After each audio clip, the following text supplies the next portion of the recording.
Hag comes into this first group stage game against Bayern Munich with his hands pretty much tied behind his back, with 12 injuries mounting up for Manchester United in every single part of the pitch. This first 11 almost picks itself, but based on some of the performances during the Brighton game, have some people played themselves out and some people played themselves into contention? Let's have a quick look. Of course, Andre Onana going to be starting off in goal. And in the fullback positions, with Aaron Wan-Bissaka now picking up a knock, it looks almost certain that Diogo Dalot will be coming in at that right back position, with Sergio Reguilon kind of deputizing in at left back, who, to be honest, was one of United's more positive performances across that 11, if it was even possible. But he did seem to give a reasonable account of himself, looking to consistently bomb forward, and was bizarrely taken off during the game at a time when he was really starting to find some momentum. Another criticism that Erik Ten Hag faced, and one that I absolutely agree with.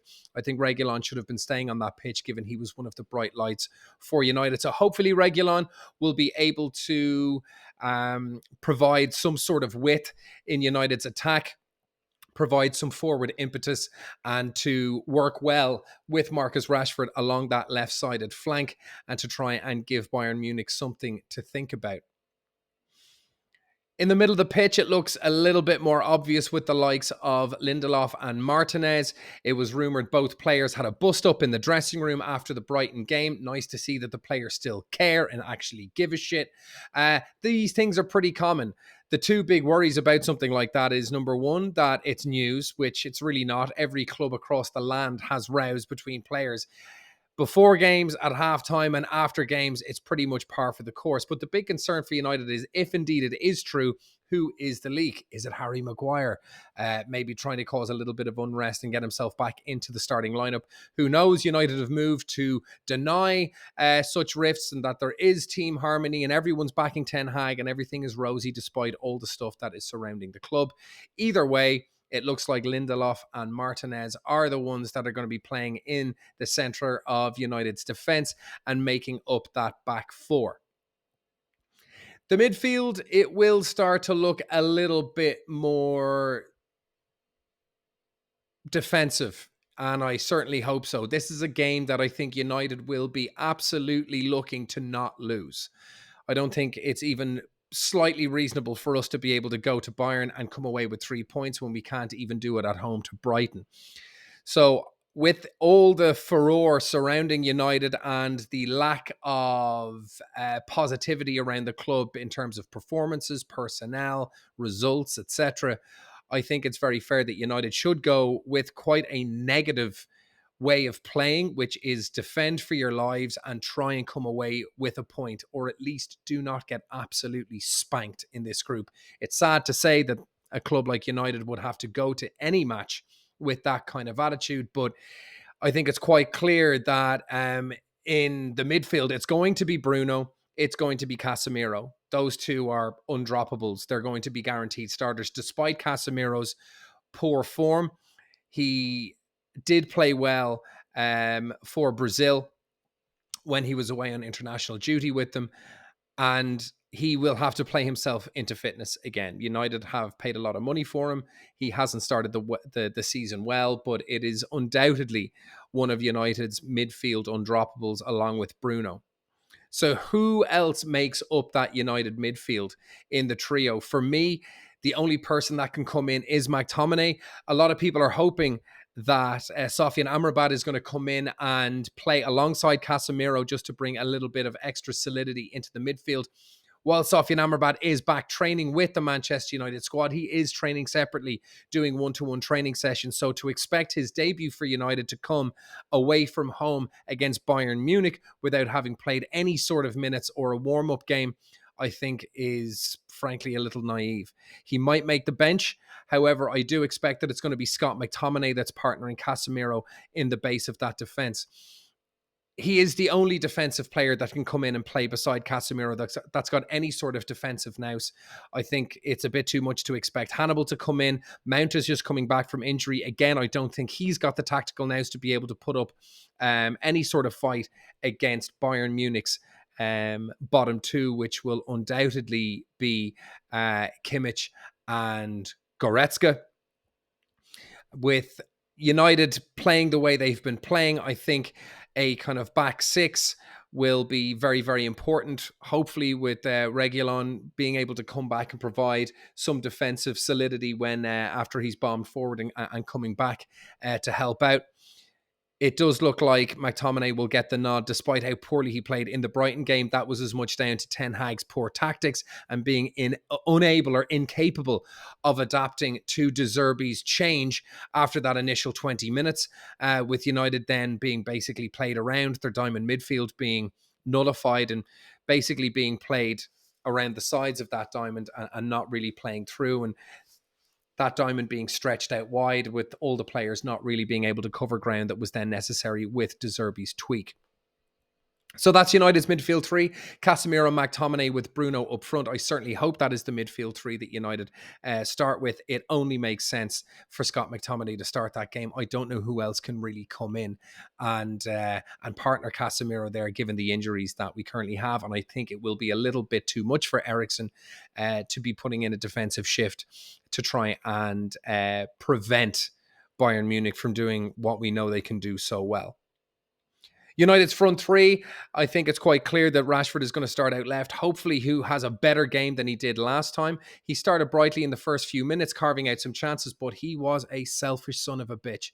And for a person that doesn't like to play as a striker, but does prefer to play out wide, one of the responsibilities of playing out wide is playing the striker in and creating assists.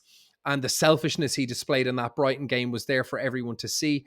And I certainly hope that with the few chances I think United are going to be able to carve out during this game, that he doesn't take it upon himself to score every goal and take every opportunity out onto his own self, and that he does play Højlund in through the middle and hopefully get some opportunities put on the plate for Rasmus to try and put away. The right-hand side, that's where it becomes a little bit trickier. I certainly hope that Garnacho is put out onto that right-hand side. He is a right-footed player. He does come to come in from that left-hand side, as we've seen him do, rotating with Rashford. However, with Pellistri also being a right-footed player, the options for inversion are almost none now. With Anthony out, Mount out, the only people that we can play are either Pellistri and Garnacho. Garnacho has been receiving more minutes and shown a propensity of being able to rise to the big occasion more often than not. So it does look like that he will get the nod on that right-hand side. I'm hoping to God we don't see Bruno start out there and Eriksen brought in instead. Bruno does his best work through the middle, and I certainly hope that Garnacho is put there on the right-hand side. So United to hopefully play a 4-3-3 with McTominay and Casemiro screening the back line, Bruno up front, and then a front three of Rashford, Højlund with Garnacho, hopefully hugging that byline, stretching out the defence for Bayern Munich and hopefully affording Rasmus Højlund some space to break in through that line and maybe get some service from Bruno and Rashford and maybe even Garnacho himself. With Bayern's lineup, things are looking pretty typical there for them. We do know that Tuchel likes to play in a 4-2-3-1 formation, which we saw Solskjaer, of course, play so often when he was in charge. We have Ulrich coming in to replace the injured Manuel Neuer with a pretty decent backline of Kim Min-jae, a player United should definitely have been able to get during the summer, but we are going to line up against him on Wednesday evening. Beside Kim Min-jae, we've got Upamecano, a player who's had a so-so start to his career, but is the starting centre-back and looks to be kind of finding his feet in the Allianz Arena. And on the left-hand side, we do have Alphonso Davies, the young Canadian speedster, will be trying to give as many problems down that side as he can, getting forward quite a lot, using his speed, obviously trying to break through the lines and taking advantage of any gaps that United do leave behind that front line, hopefully being able to come back and fill in that space and not affording the same space to Alphonso Davies and the Bayern team in general that we have to other teams when we have lost possession up high and left a huge amount of space behind us. Field being screened with the ever-present Goretzka and Joshua Kimmich, those two providing incredible amounts of cover to an already very strong backline. They will have the young whiz kid Musiala playing in that number 10 position, a very talented young player, only 20 years of age, but already in his third or fourth season at the Allianz Arena and increasing his goal output season after season after season. And he looks to be really kicking on this year as well. So Musiala playing in the number 10 position, just ahead of Kimmich and Goretzka, in behind Harry Kane, who of course is going to be up in the number 9 position. He is, of course, Musiala, going to be flanked with Serge Gnabry, the old Arsenal boy who has played so well in Germany since his move to Bayern Munich. He is, of course, a right-footed player playing on the left, inverted winger, and Leroy Sané, who we saw playing so often on the left-hand side for Manchester City when he was there, will obviously be now on the right-hand side again, playing the inversion, trying to cut into those inside channels and potentially allowing for an overlap from the fullbacks to allow 2-on-1 opportunities when facing up against United's fullbacks. So I think it's quite safe to say that we're going to see Alphonso Davies overlapping or then cutting in while Serge Gnabry stays out wide to provide some questions for United's backline to have to provide some answers for. And again, the same is going to be happening with Mazraoui and Leroy Sané, with both of those guys kind of hugging the flanks and overlapping, cutting into those inside channels and trying to provide, again, some 2-on-1 situations. Tommy Tuchel's teams do like to play out quite wide. They do like to use the width of the pitch. And with a 4-2-3-1, I think it's quite safe to say that you're going to see those fullbacks joining up with the wide players in that top three. And just trying to stretch out United's team and then try and create those box midfields as well. This is going to be a very tough game for United. I think that we have to go into this game with some degree of realism and practicality. People go, it's terrible, we're Manchester United, we have to go to these games and look for a win and look for a positive result. Listen, the team is playing gash. The club is in turmoil. There is multiple injuries. We have to try and play with some sort of practical level of intelligence and come away from this game with a point. I think it's vitally important that McTominay and Casemiro play very deep and protect the two centre-backs, Reguilon and Dalot, to go forward when possible. But I want to see a very old-school kind of Ole Gunnar Solskjaer counter-attacking play where give Bayern the possession and we just try and hit them on the counter-attack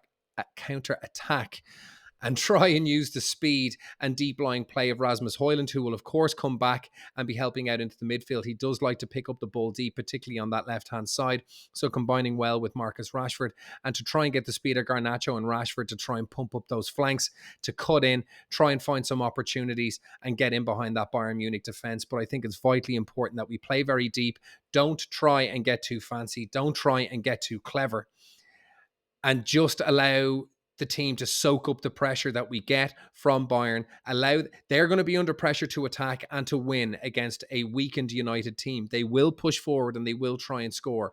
They are going to try and create attack and they are going to push further up the pitch. It's vitally important that we let them do that, soak up that pressure, and then have our forward players just there waiting for those breakaways to get in, beat the offside trap, and try and take advantage of any space that's left behind.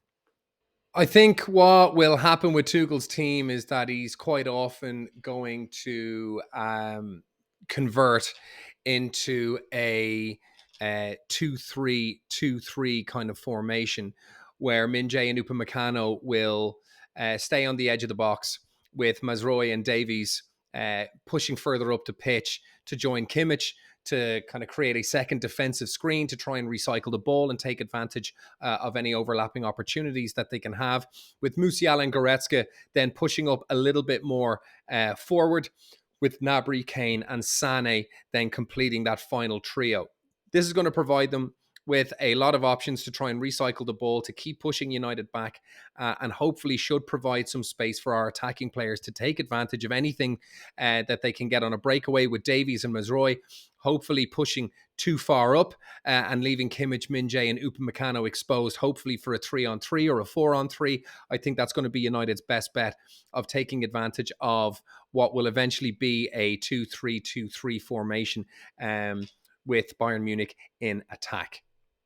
This game, if I'm being totally honest, I think United are going to get beaten probably 2 or 3-0. I just don't think we have the confidence, the manpower to be able to go to Munich and get something. I do think we will try and defend. We might get away with it for 45, 60 minutes. I think eventually Bayern Munich are going to break us down. Kane has had a lot of success against Lindelof in the past in the Premier League. I think that attacking trio is going to be too strong. And I think if Eriksen gets the nod ahead of McTominay, I think we'll get completely overrun in a defensive sense. So, unfortunately, my prediction is a 2-0 Bayern. I'll try and not say 3-0 and be completely doom and gloom, but I do think it's going to be 2-0 to Bayern Munich. It's not going to be a great start for United in this group phase.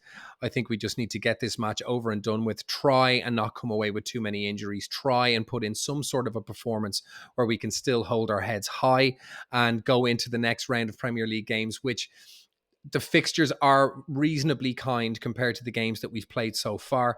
So a nice run of games will be waiting for United after this Bayern game. And I think it's very important that we keep our personnel fit to try and get ourselves up the Premier League table. But I don't think it's going to be the best of starts for United for their maiden Champions League game. But listen, you got to just deal the cards that you're or play the cards that you're dealt and just deal with the circumstances as they present themselves. And yeah, we'll see what happens after this game. What are your thoughts? What are your comments? Do you think United should line up any differently? Do you think that Tuchel will play differently? Maybe line up. What do you think the personnel is going to be like? Do you think our defense is going to be able to put up with Harry Kane?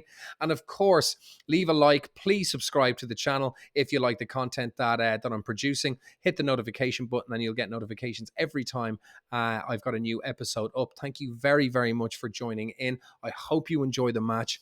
Fingers crossed it goes a little bit better than 2-0, and I'll see you on the next one.